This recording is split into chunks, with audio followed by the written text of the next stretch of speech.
In the 10th century, Al-Tartushi said that the people of Hedeby used to impale animals on poles outside their houses, sing badly, almost like dogs, used to throw babies into the sea for economic reasons, and women also had the right to divorce. But how much of this is accurate is anybody's guess. Anyway, Hedeby lay next to Danevik, which was a series of defences that protected Denmark, but it was also an important trading centre and marked the beginning of Scandinavia, essentially. However, it now lies within Germany, and the loss of these fortifications played a pretty important role in Pan-Scandinavianism.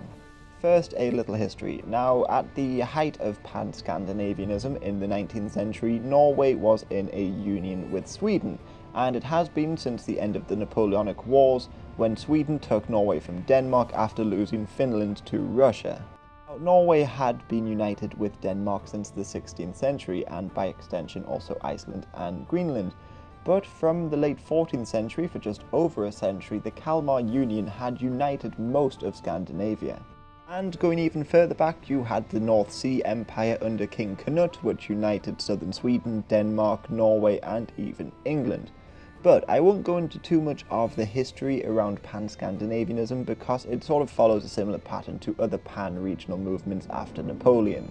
Poets, authors, artists, students, that sort of thing, all rallied behind the cause and promoted the idea of a shared cultural history. But whereas it succeeded in Italy and Germany, for instance, it failed here in Scandinavia. Now, you could say that the language differences were the main reasons as to why Scandinavia could not unite, but the majority of Italians at the time could not speak the same language, and only do today because of intensive language reforms. Plus, the Italians had another problem as well. Their states all had different economies. So in northern Italy, most of the states were industrial and richer. In southern Italy, they were agricultural and poorer. But here in Scandinavia, they exported similar things like fish and timber. They were industrializing at a similar pace, liberalizing their economies, and later on, they also shared a monetary union. However, the thing that Scandinavia did not have was a Prussia or a Savoy, and by that I mean a nation that was hell-bent on unification and would go to war in order for it to succeed.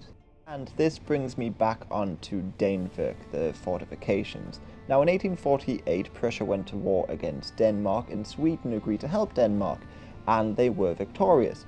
But in 1864, Prussia went to war against Denmark again, and they expected a huge battle to take place along Danevik. However, in 1864, Sweden was unwilling to help Denmark, and the Danes had to abandon their fortifications, and this was a devastating blow for Danish sovereignty and Pan-Scandinavianism. So the movement largely died out because Sweden wasn't willing to help Denmark, and no nation was really willing to help one another in times of war. But, well, it did survive, however, it pitted out largely, and this is obvious when you know that Norway declared independence in 1905, pretty much going the opposite way of unification.